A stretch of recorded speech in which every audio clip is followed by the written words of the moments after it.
hold themselves in high regard and Yeah. that kind of stuff, it rub off on you. Yeah. And then and you start to, pick up on it. It's funny, like we even talking about this. One of my homegirls, Ash, made a Facebook post today about, I guess, women dating men that disrespect them, and doing it repeatedly, and basically like why. And my comment was, what we talking about now is like, if you don't have no self respect, it's easy for you Right. to tolerate a man that don't respect you. You think that's normal, and then it become normalized. Like, and certain men can sniff that out in you. If a woman don't respect herself, if you want to Facts. exploit that, manipulate that, that's who you seek out. And if you grew up in that, if you see your mom getting disrespected or your Facts. dad not having respect for herself, that becomes what your normal is. So you date guys that do that, to the point where when you get respected, it feels odd to you. It make you feel like you gotta be better. So We'll kick into it. Welcome back to the To Be Fair Show. I'm your host, Johnny P. Oh, here, real. It's Q. And today we got Black, Yes, sir. artist, entrepreneur. I think a good way to put it would be, I'd say he's a cultural curator in the area. Where I think that my first introduction to him probably would be music videos, I want to say. I know he did a lot of work with Elevator J, did work with Nige, Okay. a couple cats around. He also has a t-shirt line in which he has a bunch of fire shit on that. Make sure y'all check that out. I think, like, again, in a sense of like being one of those who's type of people. He's kind of like one of those point men within the area, within like the city, to where it's always culture around him, and that's kind of what I've seen. So yeah, I'm gonna throw the A Black. yeah, like he said, man, I'm a cultural commentator. I love history. I love Black history. I love pop culture, music, art, and I like to commentate on things, because I feel like as Black men, we don't have a certain type of voice on a lot of topics. We kind of get a one surface level thought pattern, and our women get to kind of speak out on a lot of different things.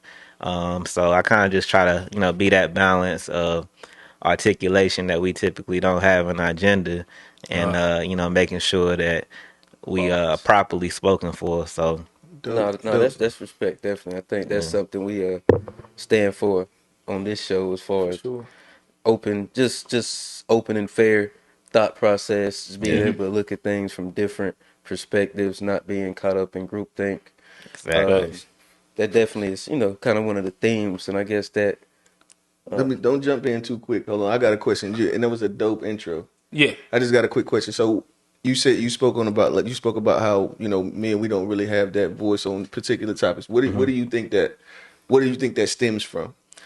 I mean, I think it stems from our voice just not mattering in a lot of spaces outside of music, sports, the typical topics. Entertainment Once shit. you kind of veer outside those lanes, people want you to be quiet, to shut up and dribble, or not don't talk about certain things. But I think we in a space of transparency in our age, where you got to communicate. We got social media where all our thoughts are floating around, and like like I said, the women who've probably been silenced even more than us, they're telling us how they feel every day on the regular. And I think with most men, part of being the traditional man is like, what you say and what you feel don't matter. It's what you do. It's make your money, provide, secure your family, and all the words don't matter. And to an extent, that's true, but at the same time, it's causing a lot of disconnect, because we feel like we can just be nonchalant about everything, and then at the same time, we get angry that we feel like how we feel isn't valued. So no, that's like, good. I just try to be a balance and try to speak on things, and sometimes it get me in trouble, and then sometimes a lot of people are happy I said something. So I don't be thinking this too deeply. I just spit my raw thoughts out, and I guess it holds weight to some people. No, that's dope. Well, no, that's like you say about the women, they saying how you feel, and I think a lot of times men, if we, don't answer the call sometimes, Yeah. the answer may get misconstrued, or they'll think we don't care. There's not this, dynamic amongst black men, and because it's like a lot of ignorant shit be loud, Yeah. and Facts. so like if Facts. the real shit don't get no, kind of play or no, exposure, you might get confused and Yeah. think something different if you ain't looking close enough. So I think that kind of leads us to a good space where, in essence, what we're talking about is being black and nuanced, right? And being black and articulating our feelings, emotions, and you know what I mean, especially as black men. This will go directly. This is a great segue into the hot topic of the moment, right? We got Kanye, a very expressive black man in culture and in popular culture. Well, I said culture. a That works. genius, you would say, in some Right. sense. I guess we will start with maybe I guess just giving our initial thoughts, reactions when we hit his most current moment of agitation. I guess you would say, which is the White Lives Matter shirt. Yeah, I'll toss it up in the air for whoever won it right now. I mean, I'll go. Yeah. I think he's misunderstood. I mean, Okay. like you say, I don't agree with nothing. He like what I don't agree with that. But like I said, I think there's something that's misunderstood about it, and I think people, like you say, surface level. What do you think's It's misunderstood?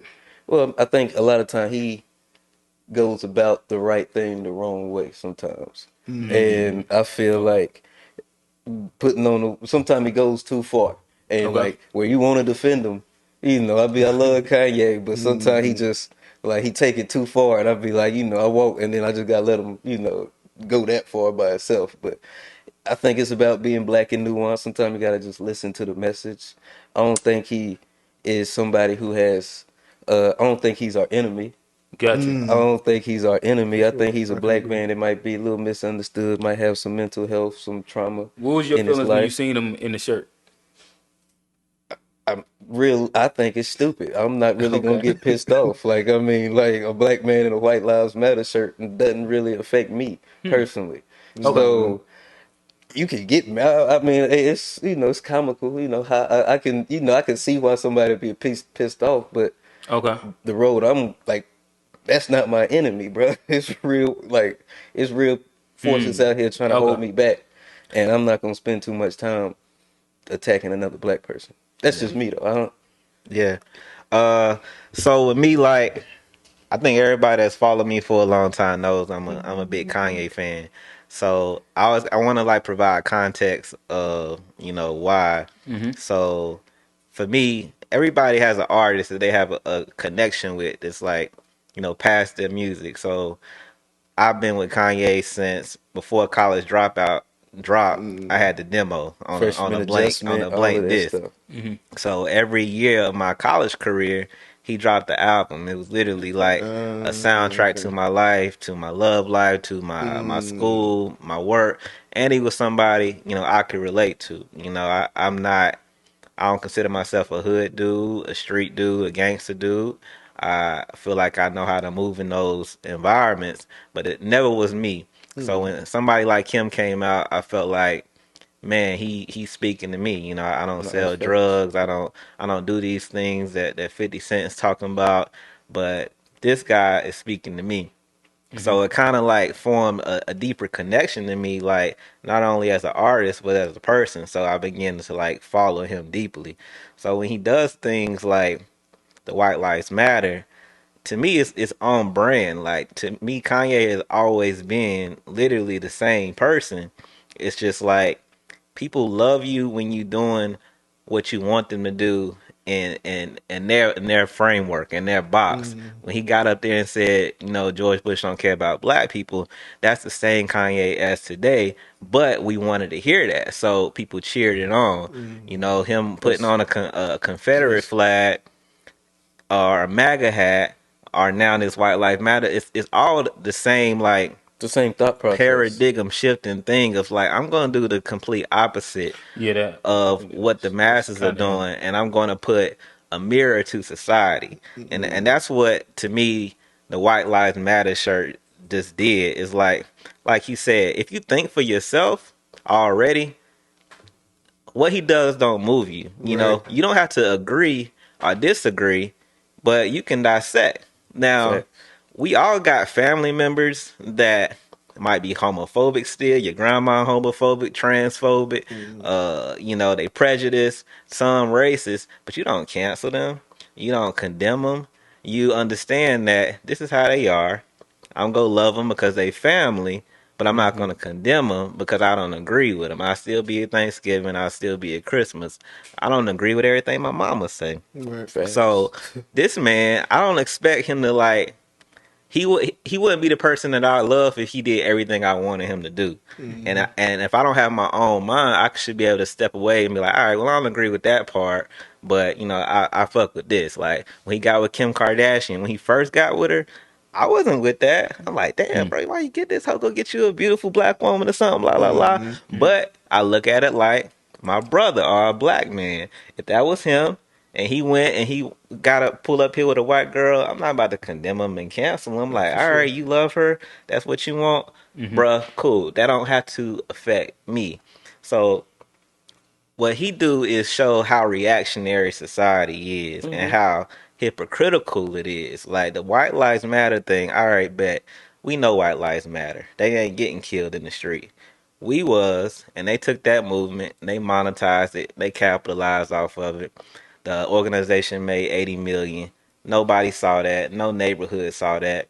They didn't get no money to George Floyd. You know who did? Kanye West did. 2020, $2 million.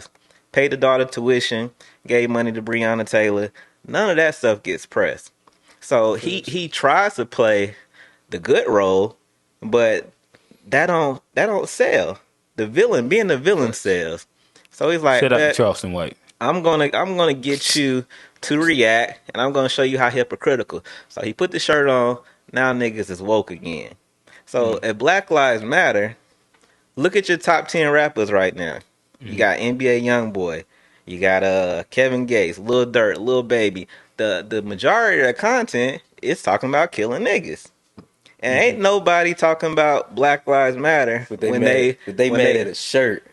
And they motherfuckers smoking on ops, smoking on other black people. But exactly. Kanye because he put so a shirt it's like, on. do we really care about Black lives if our most popular music glorifies taking it? If we talking about OTF and Lil Durk and Rest in Peace Lil Von and PNB and all this stuff, and we go back to normal everyday life, but when he puts on this shirt, everybody's woke again. And what he does is he shows like how hypocritical we are. Like, so to me, it's on brand. It's go get the attention. He doesn't mind figuratively carrying the cross of being hated Falling on the sword because hate is the best free promotion. That's how you get a Donald Trump in president. People will talk and talk and talk, but they won't do nothing. And at the same time, while you hating on somebody, you making somebody else love this person. Somebody else, and those are people who going to actually put action.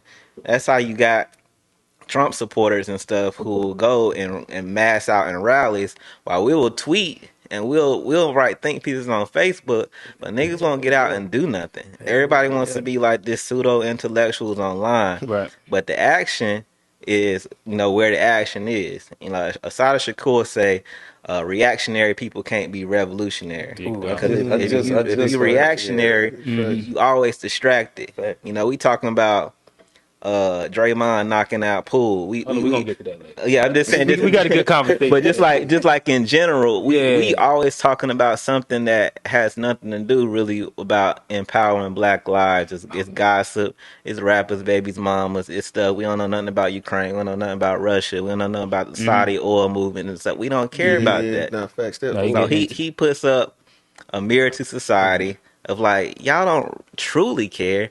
Y'all fake care, and y'all use him as like a cultural punching bag that everybody can jump on when it's cool. But if he do something you love him again. He drop a song with Beyonce tomorrow that everybody love. Are we back with Ye? You know, so it's just like, it's hypocritical. Not him. It's society. Is he distracting us? Or are we easily distracted? Yeah. I totally agree. I'm gonna hop in real quick. I think that there's a couple points that I guess I like to make. and expanding the conversation. One, I think that you hit on one of those major things with Kanye, where in general, if you look at the history of Kanye, Kanye's always been a contrarian. It just kind of is what it is. You know what I mean? Like, anytime you tell him to not do something, he kind of eventually just does it or whatnot. And I think that goes to the idea of, in general, in history, it is important to have agitators. Agitators is a very, very important thing, especially within black culture. We can't talk about being black and nuanced without having somebody pushing the envelope inside a way that is not the status quo. And I think that Kanye kind of tends to be a spokesperson that sits on like that hill. And for me, if I give like my initial reaction when I seen it, I just said, I'm gonna wait and kind of see what it meant. Because the reality is this though, right? Like, if you've noticed, and I be back and forth on Kanye sometimes, and I've also learned a couple lessons with Kanye a couple times, right? Where usually when Kanye jumps out the window, it really don't be that crazy. It's just agitating at the moment. Right. So a lot of points he ends up making isn't like he's really quote unquote. And I think that eventually we can end up turning this conversation talking about Coon'n and actually really defining what Coon'n is, right? Because I think that to a very simplistic minded person, Coon'n is, say, quote unquote, what Kanye did, right? Oh, yeah. But if you take it to a secondary level, right? Like, from when I sat and I did a little bit of research before here. I listened to him. I listened to Candace Owens. Did you listen to kind him of on the Fox joint? Yeah. I listened to a little bit of that. Yeah, no. What I will say though is, if you watch, like you say, if you watch the documentary of Kanye, in the documentary, you can tell everybody that even to this point, I think that he talked about people, you know what I mean, telling him that if you say that if you put on the hat or if you say that you for Trump, then you know what I mean the consequence is going to be this, and the engine itself is going to pretty much flip itself against you, and all of these things. I mean, he's been that guy, like you say, you know, he's been that guy, and you said too, consistently throughout his life. And if you watch the documentary, niggas was like, that's just Kanye. You know what I mean? Yeah, that's just Kanye. that's but I also consistently believe that man is he's a mind that we need. I do believe that he's a necessary mind for, especially in the type of society we're in the climate of the society we're in right now.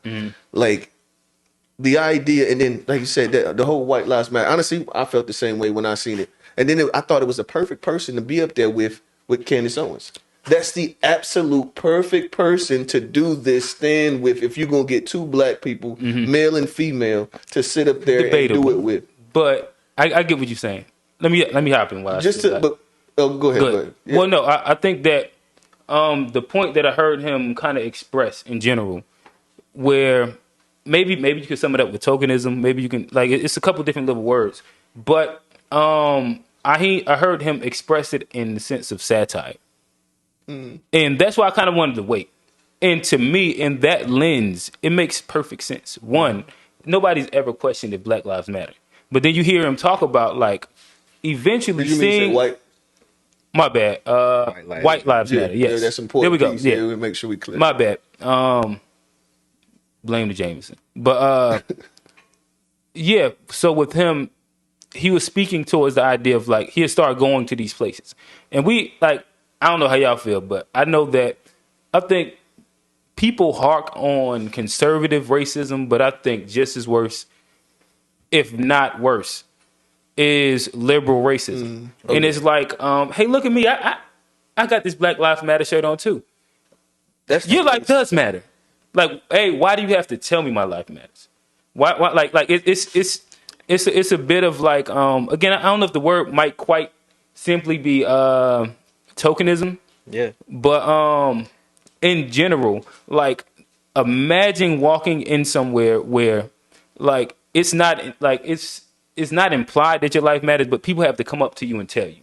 Yeah. Even though, like, the basic human right of being a person is the fact, like, why is this even a question? Why are we questioning the fact that this matters? And eventually, like, when you go down a line of, like, what we know liberal, like, far liberalism liberal racism. I guess that's what you can call it. The limousine liberals that throw money at shit and shit don't really happen. Yeah. Is that's what they do? Oh, look at these downtrodden black people. They can't really speak for them. So let me speak for them. Yeah. Let me be their voice. Let me be whatever. And like that's more insulting to me. And that's a fact. And I get that. And that's what I took it as. Every time I see a white person in one of them shirts, I'm just like, why? Like, what? Because they look at you as a victim. But if you don't have a victim mindset, it can be insulting. And I think the perfect word, it just came to me. It's condescending. Mm-hmm. I think that's kind of more so, and that's how I feel. Like eventually, it feels condescending. Yeah, for sure. And I think that to an extent, I can see where like shining the light the other way. It's like, nigga, I know my life matters. Like, look how this feels. And that's kind of how I took it when I took a step back and let the world digest it for a second. Is the idea of satire, and again, like I think humor tells the best truths a lot of times. And that's exactly what did, and I looked at a little bit of the interview at Fox, and honestly,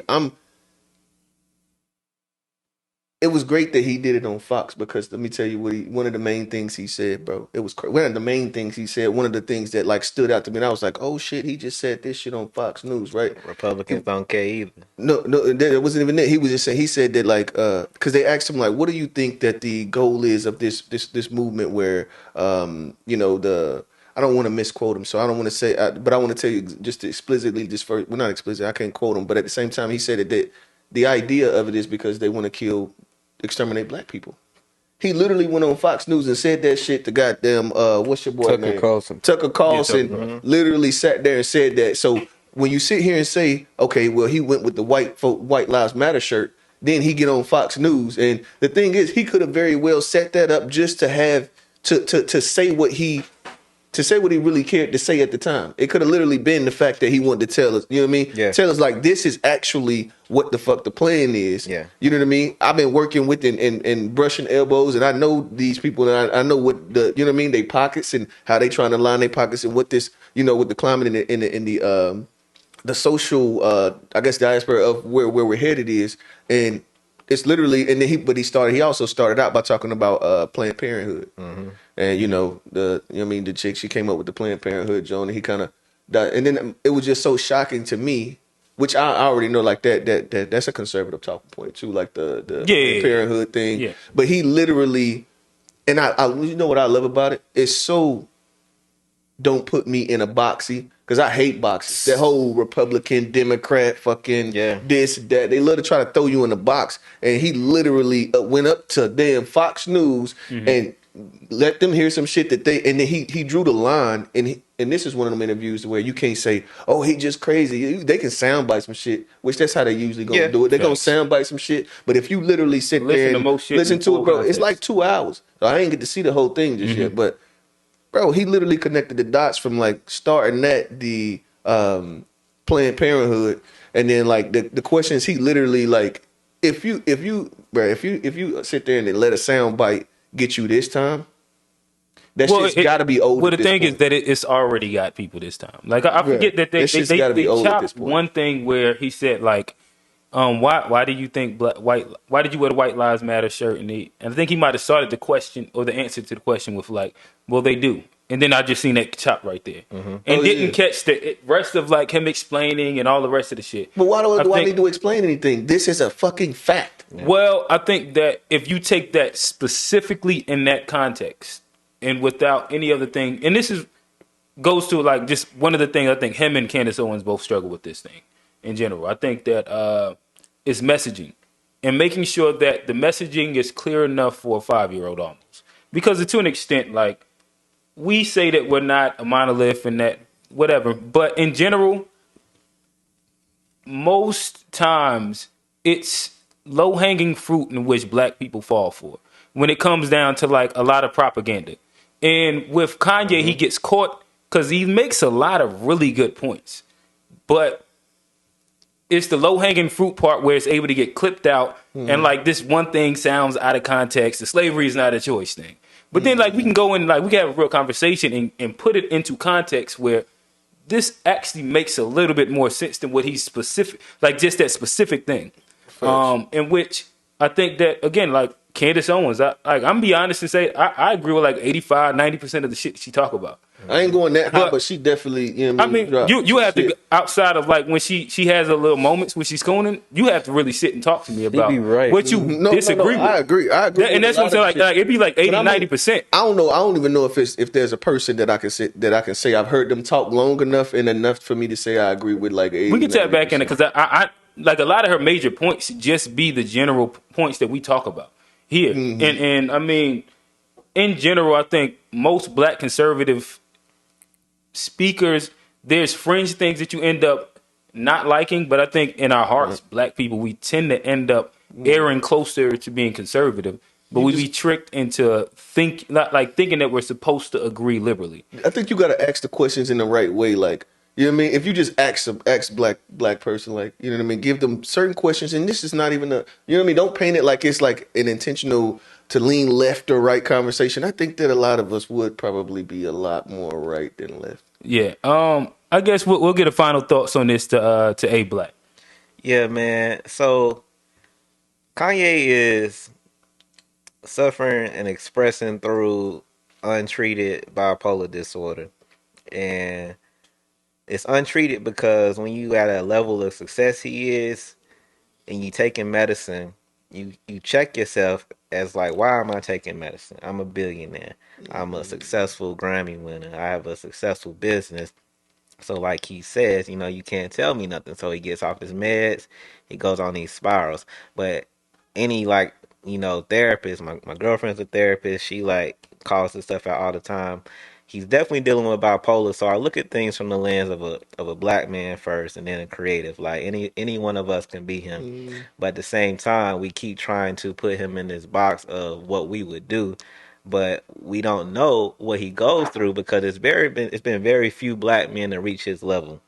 You got Michael Jackson, you got Michael Jordan, you got Prince, you got Kanye, you got Jay. You can count on like two hands who's reached his level of financial esteem and influence. And we see what it does to people. You saw what it did to Mike. You see what it does to these people at these certain levels. Only Jay-Z seems to be immune because he still moves with that, that dope boy, keep it low, stay out of the light, and then he comes and drops, and him and Beyonce, they go back low because they know what this fame and this power does. While Kanye, he's always, full throttle into it. So I look at it like, if I'm a black man, are they going to attack me on this level? If I get to this level and I'm not even nowhere near him, and I go viral just on Facebook statuses, and I can't act like some shit don't hurt my feelings when strangers get in the comment section. They're like, oh, just ignore it. I'm like, nah, that shit, people talking crazy. So imagine that multiplied by 1,000,000 every day for the past 15 years, what that does to your psyche, to your esteem, to your conscience, how you might even look at your community differently when you are constantly dealing with these highs and lows of emotion, or constantly being attacked. So I'm just like kind of, very careful on like condemning us and black people, and I can like separate art from somebody's personal issues. And then just to even touch on Candace Owens, it's like, she gets a lot of flack, which once again I don't fully understand. I asked the question on my social media, like, what's people's problem with her, and the general consensus was, Go ahead. I was going to answer your question.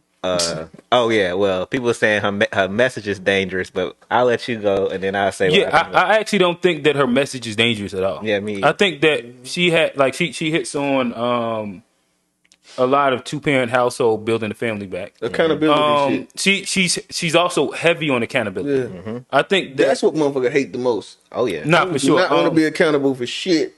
Yeah, and I want to blame blame the white man for everything, and he is for about 90% of stuff. But we also in a pattern where we are perpetuating a lot of the stuff that they instill ourselves now. Yeah, I think that. So, in general, I agree with her message, and that's why I said that in general, I kind of fuck with about 80-90% of what she says. I think we've kind of even like coined this as the theme to almost the podcast. the accountability versus empathy thing, right? I think that a lot of times with Candace Owens, outside of the second point that I'm gonna make, I think that there is also a lack of like articulation of the whys. And the thing is that my issue with most like liberal commentators is the fact that they only are problem based and not solution based. So she's solution based but not problem based, but she doesn't give full context. So then if you listen to her, eventually it just seems like you're piling on and like black people are the worst thing ever. And I don't disagree with any of her points. I think that if you want to articulate it fair, I think that adding context to why, right? Like if like she talks about the fatherless homes and different shit like that. And I mean sometimes she does go into like the whole concept of like Democrats and welfare X, Y, and Z. But then she'll leave it there and then jump all the way to like current day.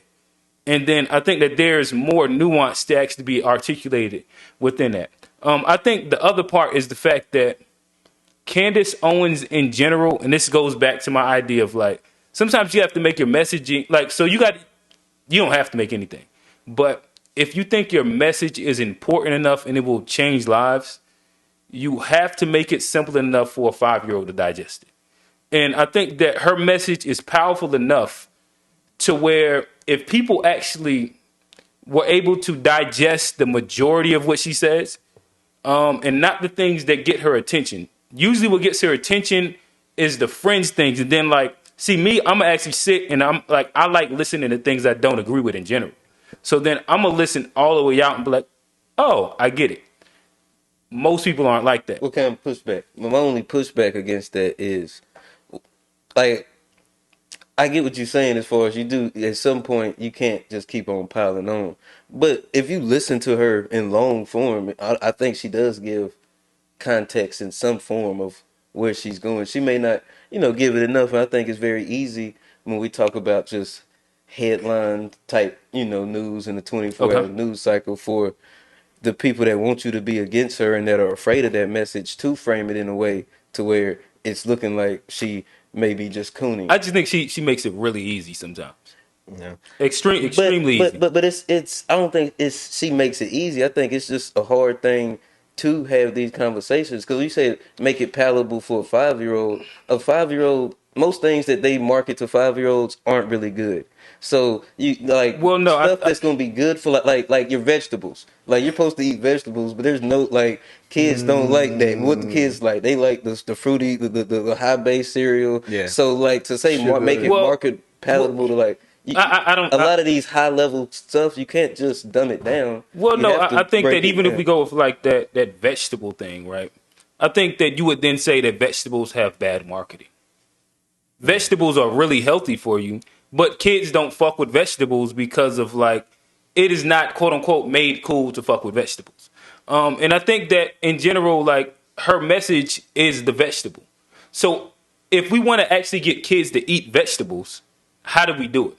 So yes, we can talk over their head and then tell them how stupid they are. Like matter of fact, I think that the J. Cole and what's her name, No Name, had like this whole conversation about this shit, right? Where at a point, like his whole response to like her everything that she was doing is the fact that, hey, you're really smart and everything you say makes sense and would be palatable and good for the community. But if you're talking down on the people and like you're saying things that's going to make them reject it, how beneficial is it?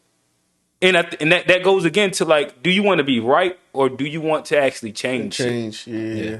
I don't think Candace be Coon'n. I think that's another term that's kind of thrown out here loosely. I feel like if you, like we was talking about kids, you ask kids, if you ask the average black person outside of the intellectual sphere, most people don't know who Candace Owens is. But like you say, she's the vegetable. They know the sweets though. They know Megan. They know Cardi. They know Glorilla. They know Nicki Minaj.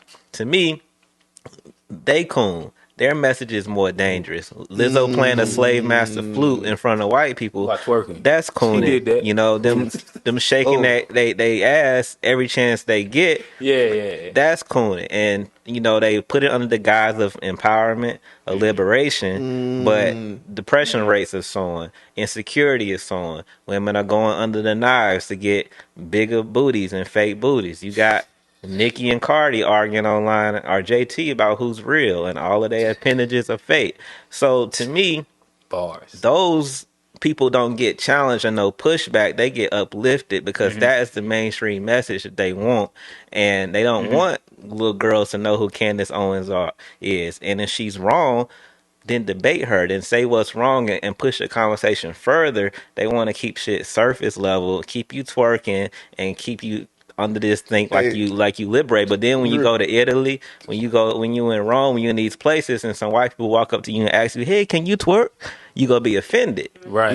Because you like, well, is that all you see in me? Yes, that's all we see of you. Like they don't see Candace. And I think that what you said is perfect. And this is why I fuck with Candace, right? Like, and like I've made like even white supremacy points that I left her name out because I know that it'll be too polarizing.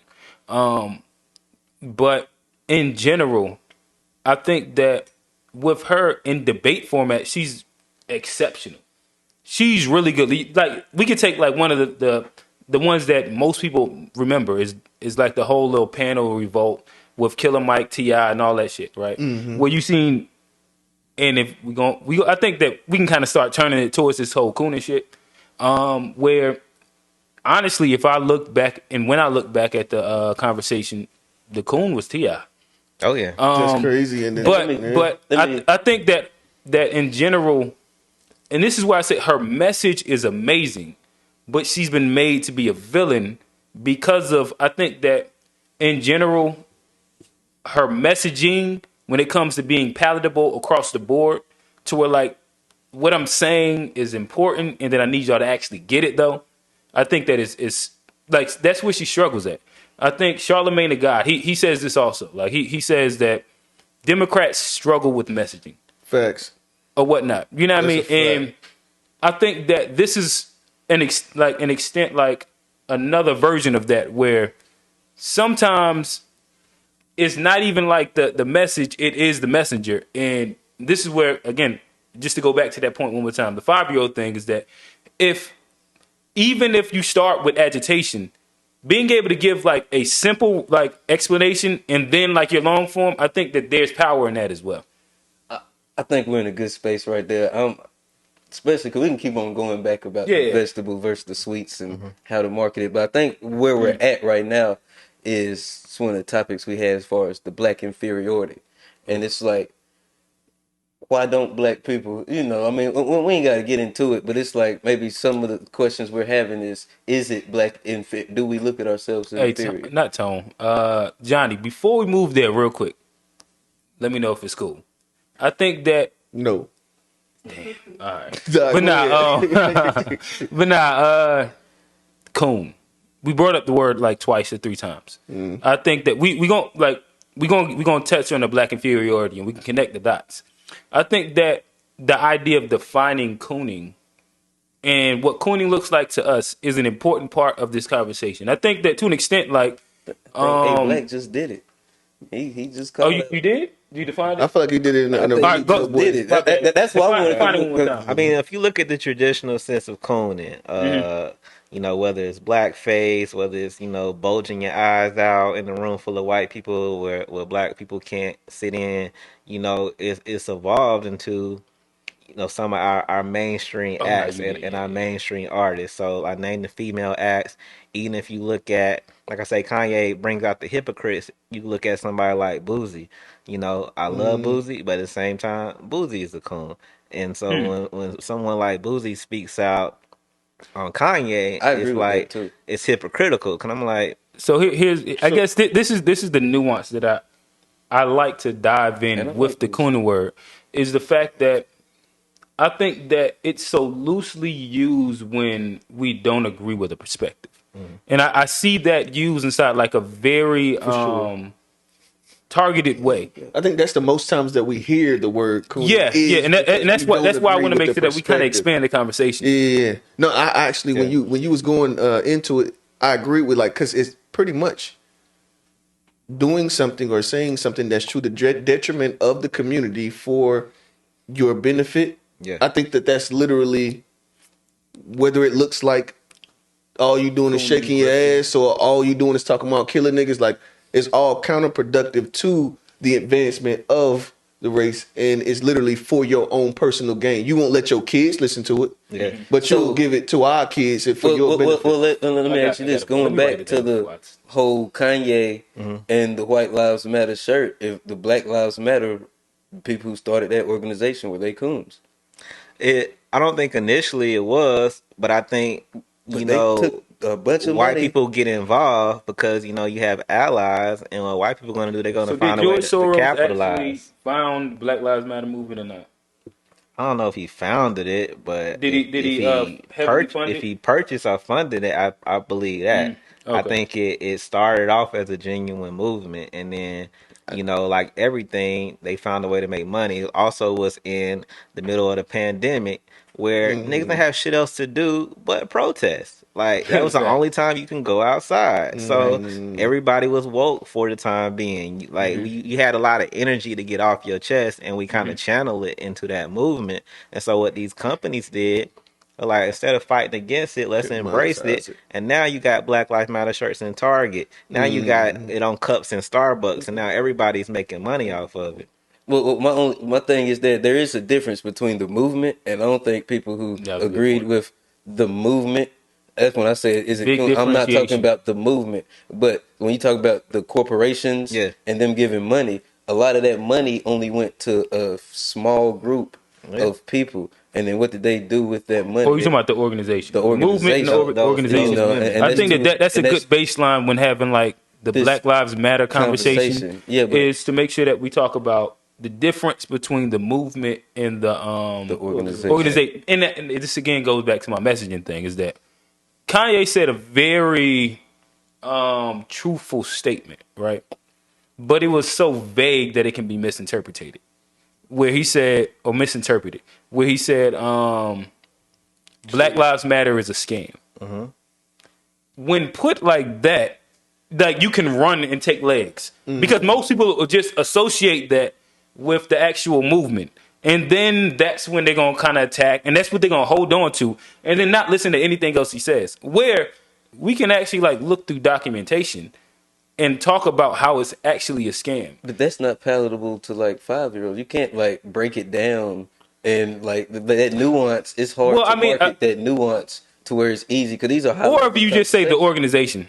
I think that. All right, let's all right, we talk about the movement itself. Okay. The movement, it falls flat when there's not any kind of tangible solutions behind it. So if you use this movement to push Trump out, to get Biden in, then you want an anti-lynching law that holds police accountable for killing people like George Floyd, for Breonna Taylor, and these people. Here we are almost 3 years into this presidency, and there's nothing. And that's what I'm saying about voting for Democrats and vote for these people. You got to demand something for that other than emotion, other than them hot sauce and a saucy Santana. Well, niggas was mad about a platinum plan, but that shit actually outlined. How we gonna punish Democrats for not doing anything? Easily, you stay on their ass. Well, no, you don't vote for them next time. You don't vote for them next time. That's the best way. But when you do vote for them, you don't get complacent, and that's what happens every time a Democrat comes into office. Whether it's Obama, whether it's Biden, people get complacent. We get back to chilling and having a good time. Yeah. When Trump was in office, it was I hate Trump every day. He make a tweet, we going off every day. Niggas don't know what Biden is doing. Niggas ain't seen Kamala, you know, but it was all of this uproar and crying and dancing in the street to get them in. But where are the laws at? Student loans, but only 10% of black people have student loans. So what about the other 90%? How are they going to get helped by this administration. That's another thing that don't move. You know, it moved the needle a little bit, but it's not a specific Yeah, thing that moved the they needle for black people. they sprinkle out crumbs. Election season is it's November Next next month, month. yeah. So now they talking about The dropping marijuana. federal. They could have been did that. Ben should have been done that But at the bullshit. same time, they know that we're gonna get them as it's close. We're gonna play on that emotion, and that's all people going. Well, Biden, he let all the niggas free to smoke weed, la la la. And also, I'm glad you said that because at the end of the day, you ain't gonna get shit unless. And see, this is my thing. This is where the politicians, they just play this political game and it's just full of shit. Yeah. And so, what do you think happens if the Democrats lose the seats in November? That student loan shit ain't supposed to drop till December. Yeah. So, what do you think happens if they lose the seats? Do you think that they still gonna give the bread for the student loans? I think it's always going to be complicated because there's so many layers to it. So for one layer, you got people that already paid their student loans. So how do they feel if somebody else gets that dismissed and you done paid yours off? Am I going to get a refund check? And then, like I say, the large majority of Americans didn't go to college. The large majority of black Americans, who I focus on, black people, they didn't go to college. Only under 10% of black people went to college. And under that 10%, maybe 5 has student loans. And under that 5, half of them paid theirs off.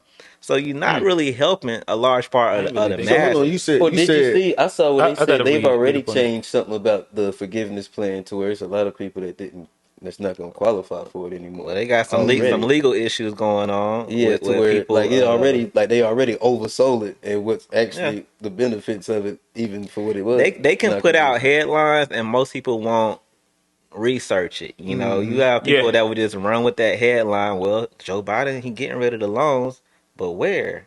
Yeah, but 10K. If you got 100K in loans, When you look that ain't into the nothing. law, when you yeah, but look I mean, into it's the- still. you I would wasn't say gonna pay that it no 10K, way. 20K. I mean, hell, what did you ever get before that? Yeah, but you wasn't paying it no way because it's been deferred damn near since the beginning of the Oh yeah, I pandemic. was still shooting So my shit. how are you helping Dumb as taking hell. away money that you wasn't paying? Now, if you Shit. gave everybody But that 10,000 goes into or 100,000 in reparations, that could that's real actually money. finance the economy. But taking away some money on some shit you wasn't gonna pay off It anyway, was debt, and money who really didn't cares? even. That money really didn't exist. It's some we living in. Exactly. I talk about capitalism a lot and how the system, the fiat money system works, and how a lot of that money is not even real money. Yeah. And they talking about taking away.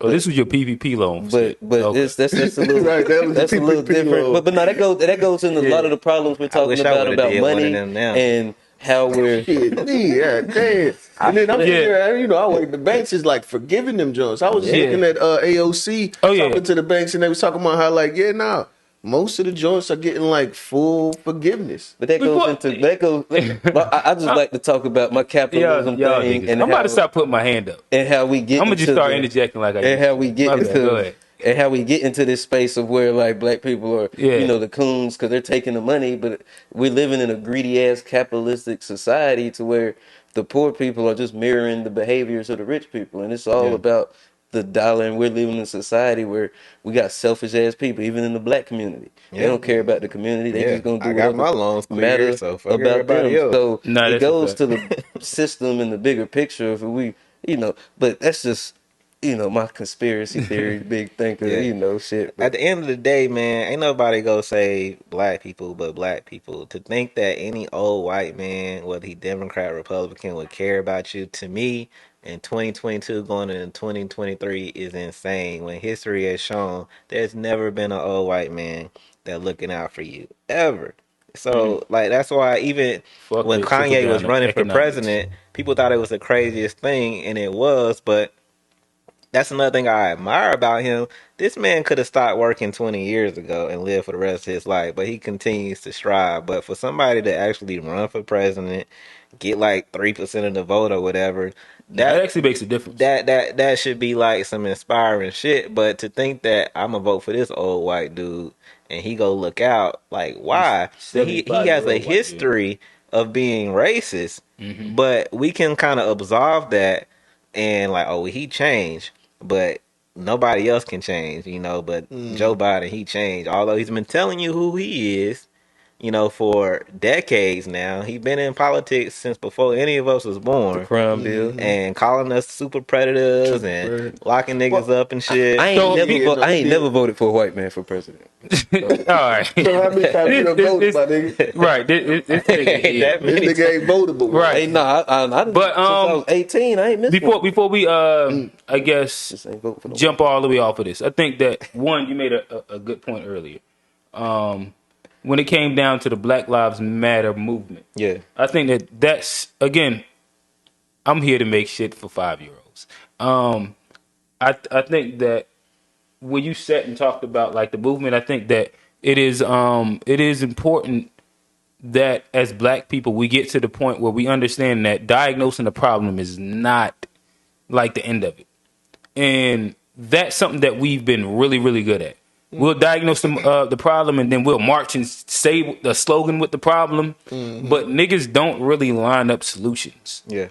And that's the part where like the accountability and the Candace Owens and like a lot of that shit becomes appealing because it's like, all right, after I learned the problems at 21, now I'm in my 30s and I'm trying to find some fucking solutions. Yeah. I ain't trying to be like dumbed down and just keep saying the same shit or whatnot.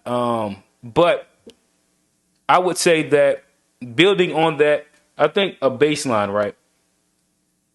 And this is just putting a button on the Coon'n conversation. And I maybe we can go down the line real quick. I think that the baseline will be like we understand like the base level Coon'n. I think that what is something to be spoken about would be the higher level Coon'n that actually happens. So like to me, when I sit and talk about limousine liberals or like Black people that will only vote specifically for Democrats and it doesn't matter what they do. To me, I think that that's a more valid version of Coon'n than anything. Because of like, in essence, you ascribe to being a monolith. So I think that that's a good conversation point to kind of like put a button on this and then we'll move on to Johnny P's topic. But I think that, and when it comes down to Coon'n, like we it's easy to hit the low hanging fruit, but I think that there's a lot of really detrimental shit where like when we speak inside like this intellectualism and all this other bullshit that we kind of get into, in which it's still dumbing down the masses and it's still extremely detrimental to Black people. I throw the Johnny P down there first. High level Coon'n. What's high level Coon'n to you? I mean, it's because like you say, everybody got to get. We live in capitalist society. We all got to get to a bag at some point. So I think that goalposts could move, but I think and that's why I don't specific like. Go ahead, my bad. What I'm saying, like you say, Black Lives Matter. That could be, maybe considered Coon'n, but it actually had something that was some real value. No, what actions would you say on a grander scale for Black people would be considered Coon'n? I mean, I don't want to be disrespectful to anybody but we're gonna talk about who's Coon'n and who's not. What progress come at? You could go. I need Kanye in this motherfucker. I mean, you could go to. I'm trying to market Brussels sprouts, bro. I'm trying to make. I want to throw the A Black. What you think? I mean, Coon'n. All right, if we take it to, we all work for white people in one form or the other. Mm-hmm. So if you look at a plantation and you got field niggas, you got house niggas, and then you got that nigga that would do anything for the master to the point where if y'all niggas is planning a rebellion, he go tell the master. He go dance, he go sing, and he go rat you out. And that's the high level form of Coon'n, is when you will do anything to appease white people to the detriment of Black people. So even if it's not to your own benefit, long as it's to the detriment. So, I wouldn't look at Kanye as that because he's a billionaire. He's getting his benefit out of it. It can be there's a selfish, narcissistic side of it. But then you have. So I don't want to really cut you off, but kind of direct the conversation. What define conservative Coon'n and liberal Coon'n? I think that maybe that's where I'm trying to get to. Conservative Coon'n would be like, what maybe like I guess like a Herschel Walker or somebody Okay. who, you know, Yeah. they like they don't have the benefit of black people, and you know they have justifications on why they take white narrative and perspective sides. And liberal Coon'n is, we just gonna be Democrat because Republicans are bad, and we don't have no context behind it, and we're gonna dance, and we're gonna sing, and we're gonna call Saucy Santana, and Hillary Clinton's gonna pull out hot sauce, and we go crip walk, and And we're put on the gonna do things. dashikis and shit and do a whole. We're They gonna gonna do put that knee yeah. down and do this with We the go senators, Nancy Pelosi. liberal Coonan is gonna try to touch the emotion and not really the logic in people. You know, it's like if Joe Biden got on TV like right now, talking about Draymond Green, Jordan Poole, talking about like, Dirk in India and shit like that. Some niggas would love him for it because they're like, oh, he one of us. You know, he's talking about nigga shit. You know, it don't care nothing about no foreign policy. It's like little liberal Conan. All you have to do is kind of be on current events and make yourself feel like you are associated with whatever blackness is at the time. And that's kind of why I don't really fuck with Democrats. I don't fuck with either, but I like my racism. I like my shit up front So because you can prepare for that. With What's liberal people, which one's more harmful? that's what I was about to get to. I think I think that's the the break. liberal is more harmful because you don't see it coming. You think it's your There you go. friends. You think they working with you. If I got Trump and he telling you what he think, I can strategize for him. Yep. If somebody is my friend and are they playing themselves as my friend or my ally, I don't know that they about to be siphoning funds from the organization. I don't know that they done trademark my slogan behind my back.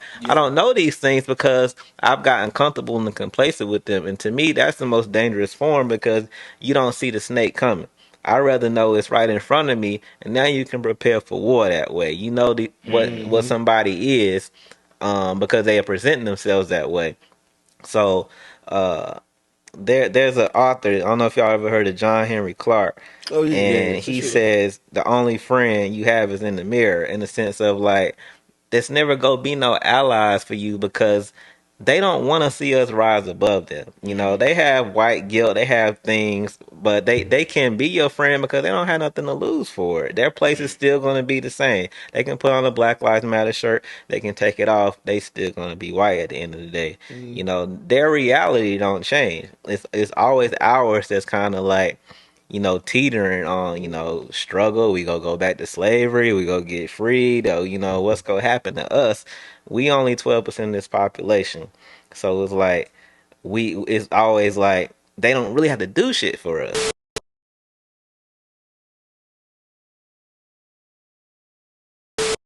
We'll throw it to off mic Taj really quickly to give us a feminine perspective.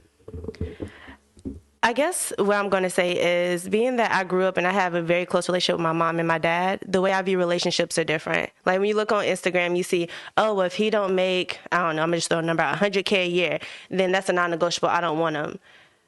I think that that's kind of one of those, yeah, it would be nice to have, but you necessarily don't need that. I feel like social media has kind of heightened people's idea of what they want in somebody, but it's not really what they want. I think when you actually dig deeper and you look at yourself and you've had certain life experiences, you'll realize, hey, this thing that I thought was a non-negotiable actually isn't that big of a deal, right? Or this thing where I've heard everybody say it, that's not really how I feel. I do feel like there's going to be a point where, I don't want to say settling, because I feel like settling, what you bring to the table, submission, all of that are like trigger words for people and they automatically get defensive. And it's like, oh no, it's a no-go. Like A-Black was saying, it gets a bad rep. If you want to look at settling in another way as saying compromise, I feel like that's more palatable for people. But I feel like at some point, everybody is going to have to compromise at some point. It's not a bad thing for myself, right? I told myself before I got to my next relationship, hey, I want a guy that can cook. I'm with someone who can't cook, but this person has all these other things that I really like and I adore. And it's like, okay, I can be the cook. I'll cook. That's fine.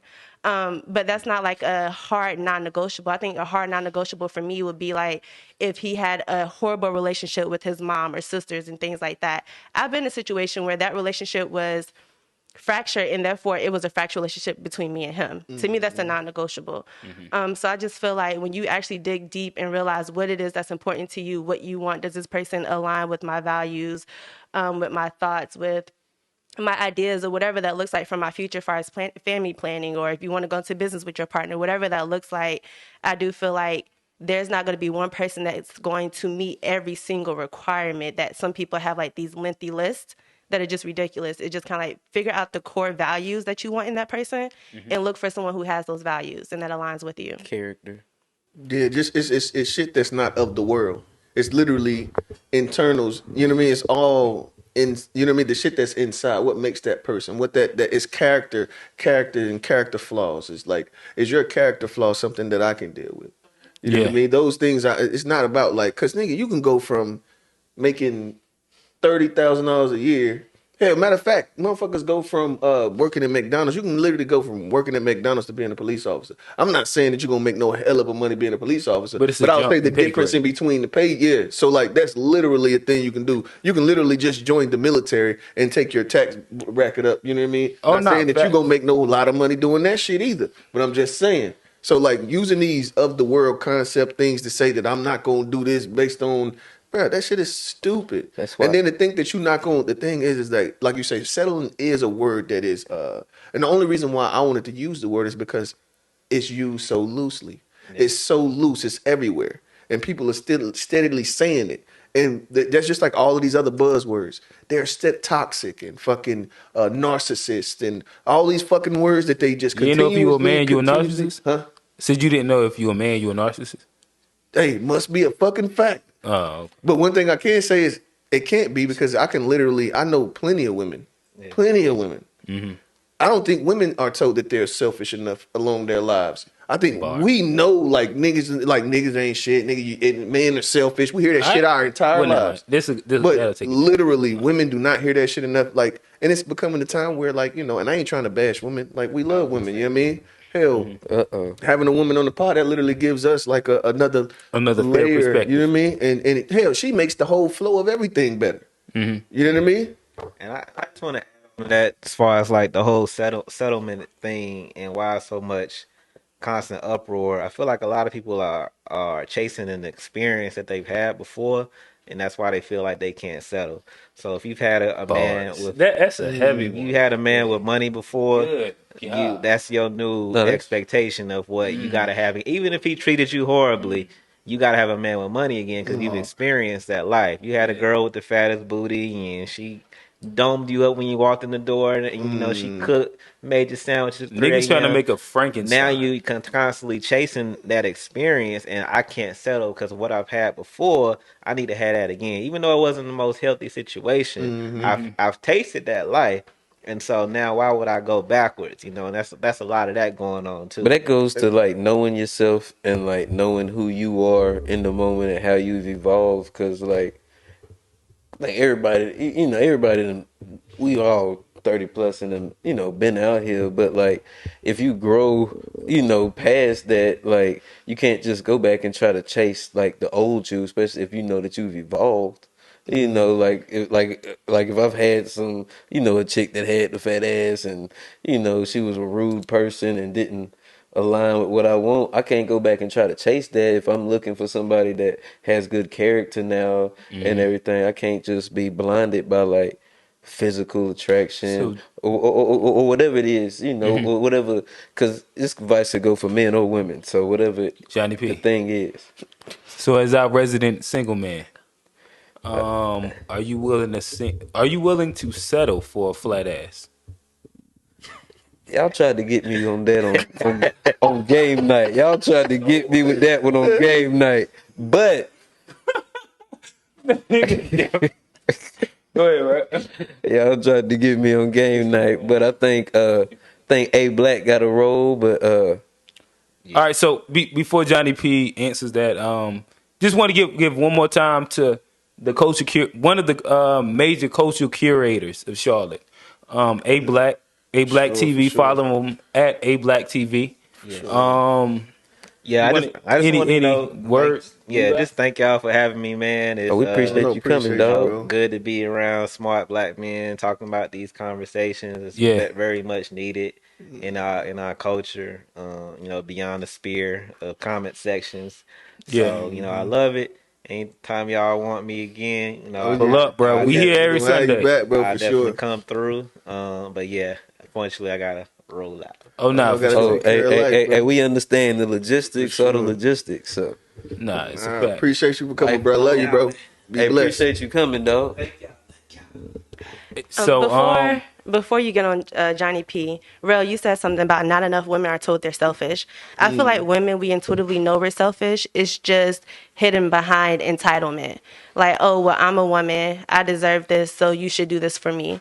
Women know that they're selfish. It's just that no one says, hey, I'm selfish. It shows in their actions. Got you. Where does that entitlement come from? The fact that maybe it was something that they didn't have that they wanted now in their life. The fact that maybe they're just a woman and pussy can get anything that they want. The fact that it's different men that if you don't do it, they can do it. It's multiple things that make women selfish. But you don't think media has any part? Oh, yeah. Like, I think media, social media. That issue. Okay. Oh, absolutely. Absolutely. I think it's part of the culture. Hey, Germ, where was I at before A-Black was leaving? Do you remember? You hadn't got into. You was about to say something to Johnny. Johnny. You asked him Oh, okay, my bad. I want to make sure he don't. He had a flat ass. That's what. Yeah, I don't want to leave the he was finna the boxer one that I had my boy Johnny in. Yeah, he was finna be with a finesse. He was trying to finesse it. The nigga started saying some words to Taj, but I want to make sure I get you in this bit. that was purposeful. He like, that was a purge. He was hyping shit. Hey, my nigga Brady do it. All right, but fire relief. So what I would say is so all right, so we'll start at this. Are you willing to settle with a woman with bad pussy? I switched it. He ain't know what to do. Look at him. I mean, you talking about. I mean, nah. When it comes down to settling in general, I'll probably say that it is fairly well. One, I do agree with Rail in the sense that if you are the average person, if you're not the 0.02%, there are parts of a person's characteristics, physical appearance. There's something that you're going to have to settle with, and I think that in general, as a group, as people, I think it is important that we get away from the idea of being triggered by realistic things. Oh, I think we all get triggered by like these fairy tales, and like, am I living up to this fairy tale? Or like putting my entire standards to this fairy tale, in which I think that it's fairly important that as people we just sit and think about what is it that we're trying to accomplish, and what does it actually take to get there. I do think that there should be some non-negotiables. So for me, I know for a fact if I start talking about non-negotiables, I know a woman that being a white girl. Well, that is definitely a non-negotiable. But so you only date white women? No, I only date black women. I've never dated a white woman in my life. Okay. It's not been one time in life that I've ever dated a white woman. But I mean, I think that also shot it from Go ahead, talk to me. I'm about to say, talk to me. I'm shit out. But well, I know I didn't forget because I know that I'm solid in that aspect. But in general, I kind of forgot my train of thought where I was at. I don't know. What was I saying? Listen, I got bad memory. I'm not a nigga that. You was talking about settling. Well, I think maybe Taj had something. Well, Taj's about to go into something. I was about to make a fire point. You thought it was fire. Well, to piggyback off of what you were saying, I was just going to say that as humans, we are flawed, right? So nobody is perfect. So I do think that's something that people do have to remember when it comes to the whole conversation. I know something my mom told me when I was dating and I was going to her and telling her, about the guys that I was dating and things like that, the guys I went on dates with and who I met up with and all that.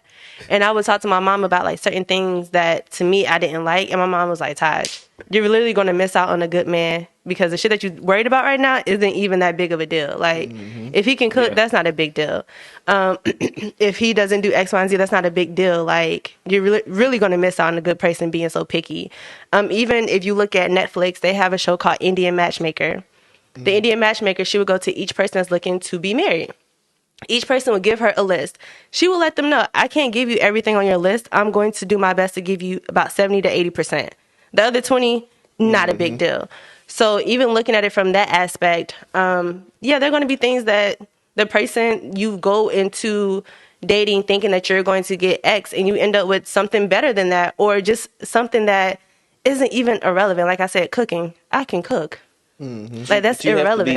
You have to be open-minded, though. Yeah, you do have to be open-minded. I was talking about my non-negotiables. Yes. Because I do think that there are... I definitely want to know what this What are your non-negotiables? Watch a nigga drop bars. Hold on. All right, so, non-negotiables, for sure. For me, specifically, I would say that something that I'm at and where I'm at is non-negotiable. Like you said, white women. That's honestly a non-negotiable for me. I think that I do believe inside building the black family structure. So you can come to me with $1 billion, but in general, I believe in myself. I have self-integrity enough to think that I'm gonna make that back anyway. But in general, like, I have no interest in dating and building a family with any person outside of a black woman. And that's just my perspective on it. That's a non-negotiable, and I think that I can find whatever fruit that I need from a black woman. So that, like, you can present me with the white girl with the fattest ass, Coco, that iced tea date, whatever. I'm all right. I'm going to be all right. I think that black woman's going to be all right for me. Where that come from? Is that from experience, or that's just I think that I think that there's a couple pieces to it. I think that in general, my experience has been black. And so that's what I've learned to be attracted to. So I grew up in black neighborhoods, went to a black high school, went to a black college. So the women that I've seen and that I have appreciated and have, grown up to be fond of are all black. And for me in general, like, that's my first level of attraction. But then the consistency, I'm a consistent person. So, like, everything that I talk is irrelevant if I don't marry, date, and have kids with a black woman. And that's just kind of where I'm at. And I'm solid in settling in that. Because I don't look at the idea of me settling with a black woman as actually settling. I also think that I would probably say that there is a specific, maybe the word would be like socioeconomic level that right now at where I'm at, I'm not willing to go under. I think you said it was 50K. Or you had a bottom. Oh well, yeah. Oh yeah. Like a bottom. Yeah. And I mean, like, I think that there's wiggle room in that, but I also think that socioeconomic and intellectual level. I think, like, if I was to put that inside a big, like, round ball, that would be like my non-negotiable. I think that you have to be smart enough no. More so than character or mindset? I'll actually take that back. I think that in general, I think that there is an intellectual baseline that I am not willing to negotiate past. And again, like, because I grilled you, Johnny P, about, like, boom, if she had this. But again, I do have, maybe, what was it that Dave asked earlier, self-respect? Yeah. I have enough pride in myself, self-respect, that I think that I'm going to make it back anyway. I'm going to be all right. Like, the reality is that I have dated women that has made 3-4 times more than me. And not settled with them or been with them because of, the reality is that, like, I also, like, believe in myself as well. I think that even if, like, I'm allotted, like, these luxuries, that I'm still not going to be happy if I'm not happy with what I have. And that's kind of like one of those pieces. Can I ask you something? All right. Was it just the intellectual level, or was it just mindset in general? Oh, with those people? Or just in general? I'm not talking about specific examples, but you said you dated women with Then like was there something about the mindset, like being open minded or closed minded, or was it oh, just nah. All right. So, I mean, I think that if we then get into like that piece, I would probably say that when it comes to like me not choosing people that have made way more than me in X, Y, and Z, I think that then it becomes mindset more than anything. Not because usually most of them they're very smart. Um, Were they too much of a modern woman? I don't care about that. I would say that why. they were closed minded? Yeah, we're gonna have Thought to do. We're gonna have to take some time to define modern in our thought own terms. thought Oh In no, no, thought modern about restricted I way. well, think no, I'm so. trying to get on this Let's, you know, because he got on Man, me no. about I open agree. minded and Listen, closed come on, minded, bring and it. I'm trying to say the reason he like when I said Bring open it. minded versus closed No, minded, come on. that's the same I thing he like better get into as ask it far as a again. non negotiable. And Yeah, This yeah, nigga yeah. talk about exit again. Come on, ask it again. I like it. what I'm saying, like what was Pick it? my brain. I enjoy it for Like sure. what was it? Like was it a mindset thing or was it an intellectual or money? Like you said, you've had those women. So to me, I think it goes into a mindset thing. And you said it just they were smart, so it had to be they were either closed Um, minded. I think that there's different versions of it, right? Because of like, again, I've been broke way longer than I've had money. So I've went through like a different versions of this whole thing, in which I do think that there is a certain level of like attraction that you have to have for a person. I agree. So if you don't meet a baseline of that, then that's an issue. I think that there is, Sexual satisfaction matters too. Like you have yeah, to be sexually satisfied to be in a relationship. I believe, especially. I think that's yeah, and yeah. even if you have to work towards it, but it has to be. I'm gonna be completely honest, but I think that we literally like, and I understand it. With the society, it's like overly sexualized, but I think that we overrate. I think we overrate sex in in like not even our community, in society at large. In my opinion, for sex to be like a fucking top whatever the 3, 2, A Why you 1 care about them getting non-negotiable. It dropped shouldn't. off then? huh? Why you care about them getting dropped off? No. I'm talking about for it to be a priority Oh, you and talking about for like you to in a have like that's relationship? one of my check boxes that's up in the top echelon of boxes. I think that we overplay that shit, and I think that that's also to a detriment to us. Maybe, So but then, sexual satisfaction don't matter. I didn't say it don't matter. You just went all the way to the goddamn left. That's not what I said. all right, but no, I mean, I think that this is a good space to drill at, though, for sure. Because of, I would say that, I do think that being sexually satisfied holds a specific weight inside a relationship, and that it is important. But you gotta But be able to hold on, but go let ahead. me finish the point. And I think that statistics also back that up, being that in the sense of divorces, what initiates a majority of it It's finance. is finance and infidelity and sexual satisfaction. Those are one and Right, two. but So like we could say one, but then what's It's two? number two. Yeah. What's right underneath that motherfucker? okay, Like, let's be real. But let's also be real and say that. Could you imagine? And see, this is actually posed to me by somebody just the other day. He was asking me like what is it that makes, and we're gonna I think we should talk about this on the next episode. What is it that makes a man not cheat? Because the thing is that most people ain't been in no 10, 15-year relationship.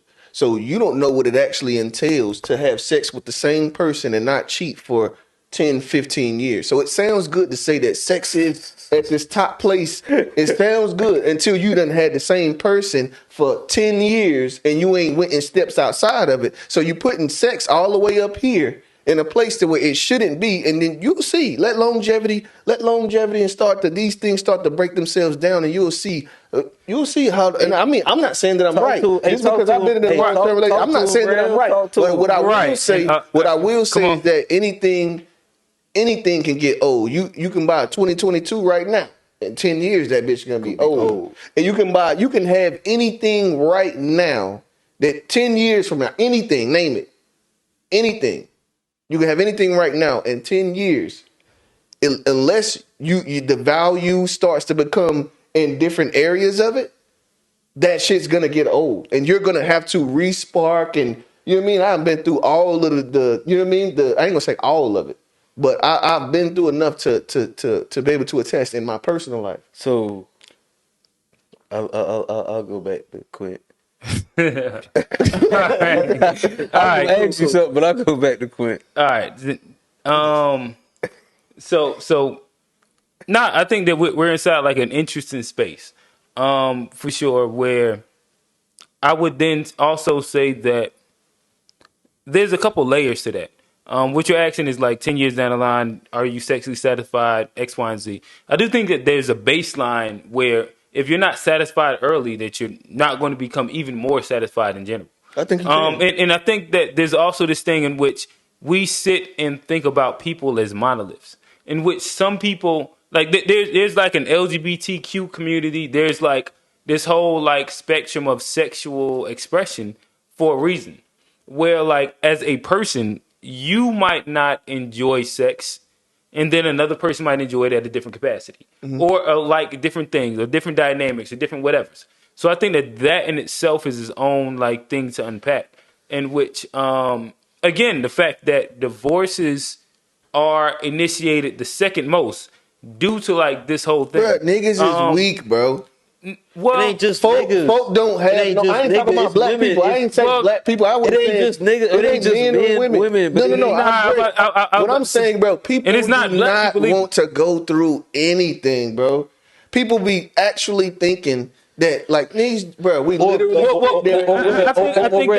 I think that that's also like a level of a piece of a cop out as well, because of I think that there is a part where we go all the way back to self respect and self accountability and pride, in which I think that you also have a space where you do have to ask yourself, am I happy? Am I satisfied? Is this something that is benefiting me, or is it something that I feel I can grow with? And there is a bunch of people inside a bunch of different aspects in which this is not beneficial to me. And whether I got into this at an earlier age, whether this is something that I got into in which I thought that it can grow and I'm not no longer satisfied. But I think that like that part is a really, really good part. Go ahead. Well, no, I just gotta think. Like, I mean, it just matters what we want as a people too, though. Because like, Are we going black people? Is that yeah, what you're as saying? black people, it's what do we want as black people? Because you go back to like white people, and historically, like a lot of them married. They didn't marry for sexual satisfaction. To your point, It wasn't they married, created. The inception of marriage wasn't for that. But now let's keep it funky though. Let me finish. All right, go ahead. Let me Lay him with that bitch. Let me finish. Let me finish. What they Go ahead. married for was for legacy and nepotism. And they married because my family got X, Y, and Z. Your family got X, What Y, and was the Z. success rate of them shits? You said what? What was the success rate of them shits? Who knows? No, you can literally you can't say who knows. Hey, Quint, In the past 100 years, we can look at the shit. No, So- are we talking? I'm talking about white people So what in the past. because I can tell you it's Those been over families, 50% for the past 50 years. You talking about? Oh yeah, we just now getting the divorce rate. No. is at like Women are just 52, now being able to 54%. be human beings for real. But And that's I was also talking another about fact something too. different. I was talking about wealth, and as far like if you look at those white families, Go ahead, the bro. wealth has gotten passed down, so they look at way more than sex when it comes to building wealth and legacy. Sex isn't on their marriage. Bro, and family. hold on. Let's That's stop. Let's stop. Because like we're not even having a realistic conversation for real. Like no. But for real, like in 2020, So what makes it 2022, not realistic? Tell me what's not realistic about it. the fact that people right now aren't marrying and having relationships for what they're satisfied with as a human being. So you're like, saying- let's not. Nobody's like, marrying for wealth anymore. There's no. Rich. I think that in general, the average person, white or black, these motherfuckers. The sustained relationships are literally not based on the shit that niggas is getting married for. These long, like, honestly, in my opinion, the niggas that actually have sustained relationships that you would see is literally because of the legacy.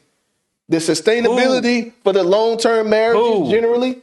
So I agree with you, bro. Y'all niggas ain't said who. I'm trying to be fair. I mean, what? I don't want to say famous, bro. You can go into a bunch of like families. Go into it. Then. I was watching something about the Cargill family, about how they run this shit and how they've had 14, like they've had 3 generations, and they got married, and now it's the Macmillans and all this whole family. They run the whole industry. They got like 22% of a whole industry. All right, you're and it talking, wasn't based on, cool. But they've stayed together over the years. Right, cool. So you're talking about a 1% monopoly of whatever it is. But listen, so hold. But there's a lot of different examples. It's not just a lot of examples. It's not just the 1%. Let me say this piece where like from black, white, and indifferent. If we even go like 75% of people that are marrying, they're not marrying and dating specifically because of I can get this generational wealth that's handed down to me. And that's why the shit is built on dumb shit. It's literally built on dumb shit. Okay, so what you're saying is that in general, marriage should not be based on any level of feeling now what you like about any it. Level now you're going even further. So what are we talking about? So y'all just talked about the fact that it's based primarily on legacy. And what the family is doing in arranged marriages. We're talking about generations. We're talking about generations that have lasted. That's what I'm saying. The ones that have lasted. Like, what are you trying to do? You trying to marry somebody and break up with them in 10 years or 15 years? Hell, the average marriage stay together. The average marriage is 7 to 8 years. Most people of wealth that get married to that shit, they get divorced. Like, again, like let's not act like people of a certain socioeconomic level don't get divorced at an extremely high rate as well. Like, it's not over 50%. Is that what you're telling me? Come on, talk to me. Because y'all talking fantasy right now. Y'all talking shit that's not reality. Look up the stats. No, I'm talking about. I am talking about reality as far as I've seen. So the stats say that over, like if you make over a certain amount of money, if your family is within a certain lineage, that you don't get divorced at over 50%. That's not. Bro, I understand. I understand both ways. I'm saying, what do we want for black people? Do we want just a community that loves each other? I want niggas that's gonna stay with each other. Or do we want? And niggas ain't gonna stay with each other because of fucking money in the black community. They won't. All right. That's cap. Bruh, every nigga that got money in the black community getting divorced, bro. And shorty taking the coins. Let's not play with it. Like, what y'all niggas talking about? Because you talking about motherfuckers who have made shit up. But I'm talking about, like, real money. Bro, and we're looking at the go to the white people with real money. Those motherfuckers get divorced, too. And shorty take more than... She taking 500 mil. It's in a... Like, you can look it up. Y'all niggas... my bad. It's a lot of motherfuckers that stayed together, too, bro. That's what I'm saying. Talk to me. You gave me one example... But in general, like you can look we're not gonna act like we're not gonna act. You can like look at shit like the Hiltons, the Kardashians, all them motherfuckers. Stop it. They got generational wealth. I was waiting for you to say that. Are they not passing the wealth down? No. Are they not raping and pillaging black men for the bag, dog? Let's stop. We gotta stop playing. And that's on black men for fucking them bitches, like you said. We're not talking about that. We're not talking about that. We're talking about motherfuckers marrying with money. But those motherfuckers is known for raping and pillaging black men. But are they keeping the money together? And they using marriage as one of the biggest... About, like, their family? They're using marriage as one of the biggest vehicles for that. They use marriage... But none of them are staying together. What are you talking about? That's not even your point. That's not the point that you was just making. You talking about one family... Well, I said the Hiltons, the Kardashians was a bad example. But that was a horrible example. That was probably the most horrible example you could have used. That was a shitty one. That was. But what I was saying is there are families and there are white families. You can look at the Vanderbilts. You can look at all of these. Now go through the 75 and up percent. I'm almost sure to put it at 10%, but I haven't did the research. But like y'all are talking about like legacy acts of people in which that goes to like a very small percentage. In general, white people get divorced at an extremely high rate. Black people and whatever minority group that you want to go to at a high rate because of motherfuckers are unhappy. And why are they unhappy? And then we can go down that line. But y'all pretending like money is going to solve it all. Well, the reality is that like money. No, listen. Goddamn, become all it's doing is like it's attracting leeches. That's going to go ahead. Bro, you about to happen? Yeah, no. I think we kind of like got it. Say it, but the only no matter of fact, this nigga Quentin got loud on us and shit. Hey, that nigga got y'all turned me up, he been turned for about a good goddamn about 8 minutes straight. And that's why I'm like, hey, I ain't even as enthused about the shit. I'm not as enthused. But because what I will say, no, but what I will say, it doesn't line up statistically, bro. At the end of the day, the first off, I mean, the average marriage period lasts 7 to 8 years. That's just like period, like that's period 7 to 8 years. Cool. Then right, so but what I will say, the point either way, I don't even care to make the point anymore at this point.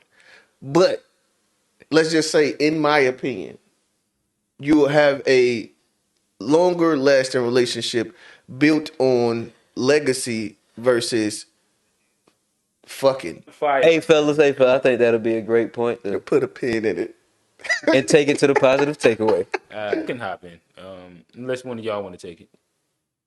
I want to. First things first, I'm gonna say y'all's wrong, but I'm but nah, for real. I think that this is a good space to kind of like double down on the idea of being nuanced. I think this podcast was based about being nuanced and being black. Like we touched on the Kanye West shit. We touched on settling. We touched on a bunch of different things, but we're really thriving in that space too. I think that that's a really good spot to be at, where at the end of the day, as much as I disagree with these niggas, well, Candace Owens told me not to say niggas, so I'm gonna say these black men, these brothers. My bad. There you go. These blah. He can't even do it, boy. It was hard. He can't even do it. See how hard it was to say niggas? I started like just spitting out shit. That was crazy. But that all will do it. But nah, for real. I would say that I think that in general, it is important to be nuanced. It is also important not to down somebody that thinks different to you, to castigate somebody that looks different to you. I think that it is important that we have a variety of opinions, and whether you agree with them or disagree with them, that we're not disparaged, we're not no longer like friends or anything like that. It is literally okay, and that's where the growth part comes at. We sit and talk about black people not being monolithic, but to be monolithic, you have to have agitators in, i.e. Kanye West, i.e. Candace Owens, i.e. a lot of the opinions that we might voice inside this podcast. So, yeah, I mean, I think that that's a good little space that I'm going to leave it at, where I think that it's important to be nuanced and to accept nuance within the black community. For sure. And I guess I'll take it next. And you know, the funny thing is, like, it kind of ended up going off a post that Tone had this week. It was what is it? The life is, what is it? No life is better. No life is better than your life.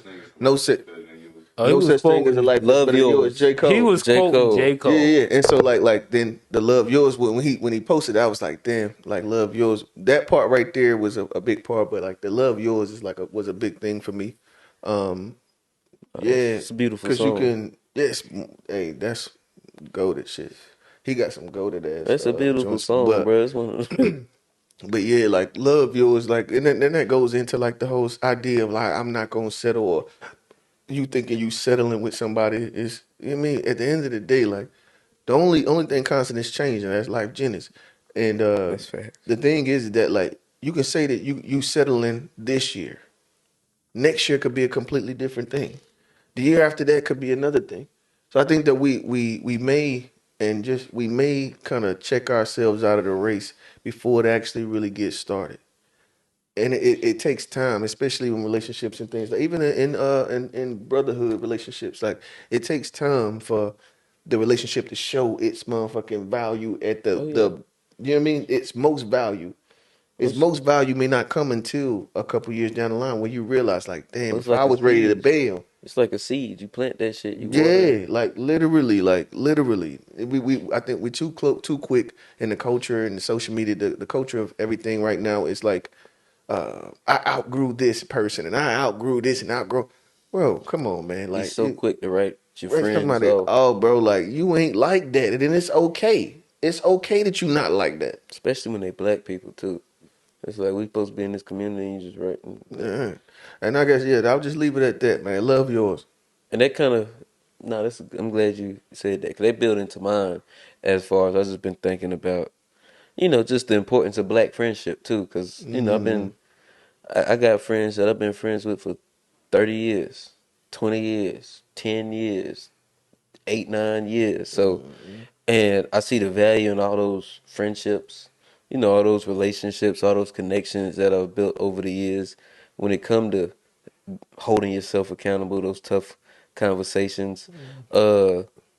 Even when you say as far as the monolith and black people being able to think differently. I've had friends that we totally disagree.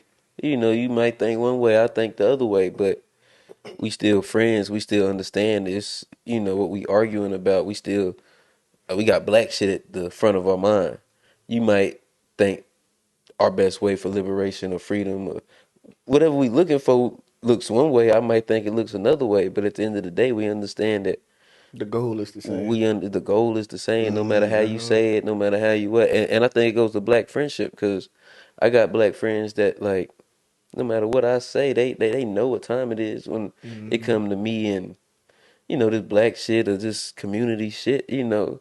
I'm a real one, and vice versa. I've had friends that might have said something, or even go to the Kanye West shit where motherfucker might say something that's not in line with what the community might think. But if that's your friend, if you know where his heart is, I ain't gonna let the community write nobody off. Or I don't think I could ever get rid of because I got some real ass black friends. So it's just the importance of we talk about these sensitive topics and being open minded, but black friendship is one of the things I think is at the you know the very foundations of that as far as how we build this community. This how we build these legacies and that. And I got, like I said, I got a lot of my black ass friends. I got some real ass black friends that just surround me with love and positivity. So I just see that and I want to shout that out. But I will say we had a good episode today, man. Yeah, it It was was a good nice. Shit was space we cool. was in. For sure. Like, comment, subscribe below. Follow the YouTube at The To Be Fair Show. Follow us on Instagram and Facebook at The To Be Fair Show. I am your host, Johnny P. Oh, here, real. It's Q. And hey, y'all niggas goddamn like right what you feel about the shit. Without the shit. Yeah, let us Because know. of, like for real, we get a lot of feedback, but what actually boosts the algorithm is y'all niggas giving y'all feedback on the topics or giving your opinion. Or you know what I mean, the comment section, the like Disagreeing or section. not, you ain't got to Yeah, agree not with like us. Yeah, we love it facts. all. Like go type the shit in. Go actually Please. do that. That helps grow the page. We appreciate it, for I sure. mean, I think that I can speak for us in which in general we're trying to put really black conversations out for black people. Make In it which mainstream. say it again? Mainstream it. Yeah, making it mainstream. And I think that's important and our ideology is to grow. And so with that, like we need y'all to like, comment, share our shit, comment back on it. Share. Go follow the Comment page. below. Listen, go follow the page To Be Fair Show on Instagram. We got a Facebook. We have all the good shit there. It's just important. Make sure that y'all support the movement because again, like we trying to feed fruit, snacks, and vegetables to y'all motherfucking kids. Brussels sprouts. This nigga trying to market Brussels sprouts.